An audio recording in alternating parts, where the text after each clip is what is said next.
Hola, vamos a empezar con el capítulo 14 del libro Yo Medium, el hallazgo de la técnica. Este es muy corto, entonces voy a contar algunas cositas que recuerdo y que no puse en el libro porque fueron o antes que no las anoté o después. Casos anexos, título. Una alumna nueva me marcó porque se iba a tirar de un puente. Yo iba manejando camino al rancho. O sea, la chava estaba, no la conocía, pero estaba en el puente. Alguien le llamó a alguien, o sea, que si le llamó a alguien era que no se iba a tirar, ¿correcto? Pero le habían recomendado que me llamara a mí y yo iba camino acá. No la podía ver.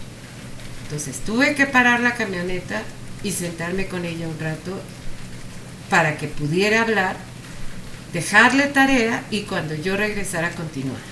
En esos casos lo que hago es hablar con el paciente ya que es un caso grave.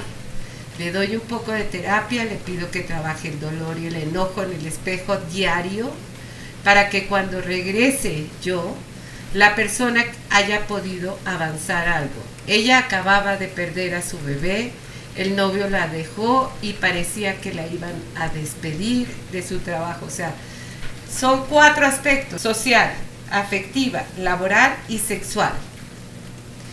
Y ella tenía de 4, 3 aspectos estaban mal. Eso es grave. Hay casos en los que sí les doy terapia por teléfono y les comparto técnicas para que les ayude mientras regreso. A veces las crisis pasan, salen adelante y no me vuelven a buscar.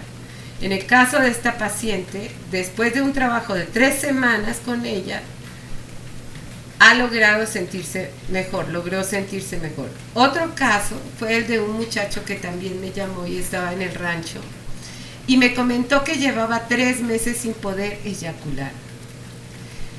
Le pregunté si ya había acudido con el médico, me dijo que sí y que los resultados salieron bien, por lo que podía ser psicológico. Por mi experiencia, sé que este caso conectaba con el cierre de una relación o con una muerte literal o simbólica. Le pregunté si alguien importante para él había muerto. Me comentó que exactamente 6 meses antes había muerto su prima, persona con la que tenía relaciones sexuales. Le pedí que hablara con ella en el espejo, después se masturbara y me volviera a llamar. Al llamarme me dijo que no había logrado eyacular, pero que sí había logrado sentir placer. Lo que sucedió en este caso es que en algunas familias las relaciones entre primos suelen ocultarse o negarse, ya que no son aceptadas, por lo que las personas sufren un duelo escondido, cuya consecuencia en este caso fue perder su virilidad. Le pedí que siguiera trabajando su duelo con ella en el espejo. Pienso que eso lo ayudó, ya que no me volvió a llamar. También tuve un paciente con esquizofrenia que tenía una compulsión sexual muy alta y por lo tanto una mirada espantosa que desnudaba a cualquier mujer. Él era una persona muy abierta, pues había pasado ya por muchas terapias, con algunos logros, algunas muy buenas. Y en la primera sesión con hologramas aparecieron las imágenes de sus 2 hermanos, ojo con esto, los cuales se habían suicidado, los 2. Esto me mostró que su rollo sexual conectaba con ellos y con todo lo que nunca se dijeron. Así que los vio, habló con ellos, lloró muchísimo, gritó y sus hermanos le contestaron. Esto fue muy fuerte porque todavía lo recuerdo. Yo trabajaba en un lugar donde habían varios médicos, terapeutas, de todo. Y al gritar, de la forma como gritaba, la terapeuta de arriba se quejó que por favor bajara la voz. Y yo no podía hacer que él bajara la voz porque estaba en una catarsis espantosa, o sea, de verdad estaba de terror. Entonces le pedí que me aguantara un poco, por favor, ¿no? A la semana siguiente su mirada era normal. Después del trabajo que hicimos una semana después, su mirada ya no era de así, mirando a la mujer así, ¿no? Los vecinos no les gustaba a él, porque desnudaba a una mujer caminando, o sea, a nadie le gustaba. Entonces él sufría mucho. Ya no tenía la mirada de un compulsivo sexual. Me comentó que su compulsión sexual había bajado muchísimo al grado de volverse controlable. Y sí, ya se veía como una persona normal. Trabajé con él muchos años, porque decía que siempre avanzaba. Cuando algo se salía de lo normal, se le volvía a reactivar esa parte, pero la trabajábamos y se volvía nuevamente manejable. Esto es paralelo a los ataques de pánico, que en extremo uno puede volverse loco. Entonces, pues sí, es muy grave esto. Otro caso de esquizofrenia muy interesante en el que trabajé fue el de una chava que veía 20 fantasmas como mínimo. Tenía que espantarlos. Ella caminaba y hacía y movía las manos y fuera, ¿no? Porque no le permitían hacer nada. Para trabajar este caso, realicé un grupal. Coloqué 5 personas representando a sus fantasmas más importantes e hice una constelación con ellos. El fantasma más cercano,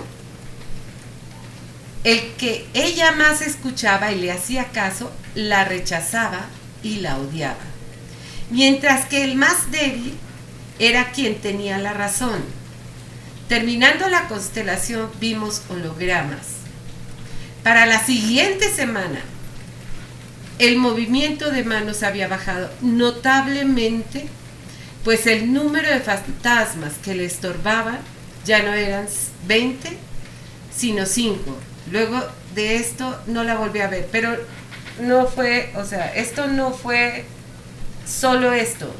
O sea, anteriormente yo estuve trabajando con ella en sueños, hasta que un día se me ocurrió la idea de colocar a todos los fantasmas en un trabajo de constelaciones. Creo que fue con el grupo de psíquicos.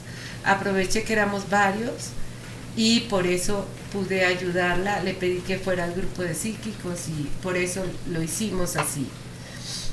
Ella no tenía dinero, entonces no podía, pues lo hice gratis ese trabajo, con mucho gusto. He manejado pocos casos de esquizofrenia, aunque siempre me han parecido muy interesantes, pero para poderlos revisar mejor tendría que trabajar en un psiquiátrico, cosa que por no ser psicóloga sino ingeniera me es imposible. Fin del capítulo 14, pero ahora sí les voy a contar lo que me pasó en Tampico. He trabajado a veces para una universidad de extraterrestres. Hoy en día ya los extraterrestres son mucho más, la gente ya es mucho más consciente de extraterrestres y todo esto, pero yo fui en el lado de esoterismo. Y entonces todos tenían que dar una conferencia, yo tenía mi conferencia lista y de pronto se me ocurrió decir, no quiero dar conferencia, voy a pasar directo al acto. Entonces di un poquito de conferencia y pregunté, ¿quién perdió a un ser querido y desea volverlo a ver, hablar con él y que le conteste? Levantaron de unos 50 personas como 20. Y entonces les preguntaba, me mostraban en su celular la foto y la pasaba con alguien. Así, de los 20, entre los mismos 20, se hicieron grupos de 2, o sea que fueron como 10 grupos de 2, ¿no? Y entonces les dije que se quedaran viéndose el uno al otro a ver si podían ver al ser querido que habían perdido en el otro. Y cuando lo hicieran, levantaran la mano. Estaba periodistas, había mucha gente ahí importante. Y empezaron a levantar la mano.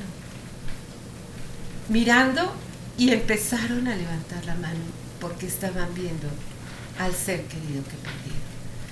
La emoción que sentí yo, porque el significado de poder ver a ese ser querido que perdiste es como reconectar, ¿me entienden? Y eso es súper mágico, porque fue muy mágico, pero súper estructurado, o sea, te estructura, te reestructura, te levanta. Estás perdido mirando hacia abajo porque la muerte está en el suelo, entonces estás perdido mirando hacia abajo y de pronto, ¡pum!, vuelves a verlo. Entonces, ahí sí ya entré yo con cada uno y les pedí que no le hablaran al otro como medium, sino que este estaba viendo al que perdió, ¿correcto? Entonces, que le hablara al que perdió. Y el otro estaba viendo al otro que perdió, entonces que le contestara al otro. No se colocaran como medios, sino que se conectaran así. El caso es que se terminó la conferencia y todavía me salí con ellos a trabajar y a ayudarlos, porque todos querían saber dónde estaba el otro. Entonces le preguntaba, ¿dónde vives? Dile, vivo en la dirección tal, en Lomas Altas, o dile, ayúdale. O sea, no tengo idea si eso funciona, pero todos querían saber dónde estaban, casi todos los que, sobre todo los que habían desaparecido o los que habían muerto. Fue muy mágico. Después de eso fui entrevistada y me dijeron que era la mejor conferencia que hubo de todas. Pues es que era mágica. O sea, imagínense, yo me ataqué a llorar, me puse a llorar. Era muy bello saber que estaban reconectando con sus seres queridos que perdieron. Entonces me doblé. Cuando alguien muere, el enojo lo puede llevar a hacer cosas oscuras, pero si lo llevas hacia el amor, la verdad y la paz, la persona continúa su camino. O sea, tiene unas connotaciones el poderlo volver a ver, hablar con él, que te conteste, muy altas. Sé que fue solo una sesión, porque pues era solo una conferencia. Después me volvieron a llamar para hacer una segunda conferencia en Tampico, pero por Zoom. Y esta vez era con políticos, entonces también fue muy mágica, no tan mágica como la otra, porque me sentía como más fuerte ahí, pero fue muy mágica, hasta lloraron, yo también lloré, por supuesto, porque es eso, volver a ver al ser querido que perdiste. Bueno, eso sí se los quería contar, porque fue una de las últimas cosas que no escribí en el libro, porque no había pasado. Pero anhelo volver a tener una conferencia así y poder ayudar. Fin del capítulo 14. Suscríbanse a mi canal, activen la campanita, denle like al video y compartan. Ya estoy aprendiendo qué es lo que hay que decir.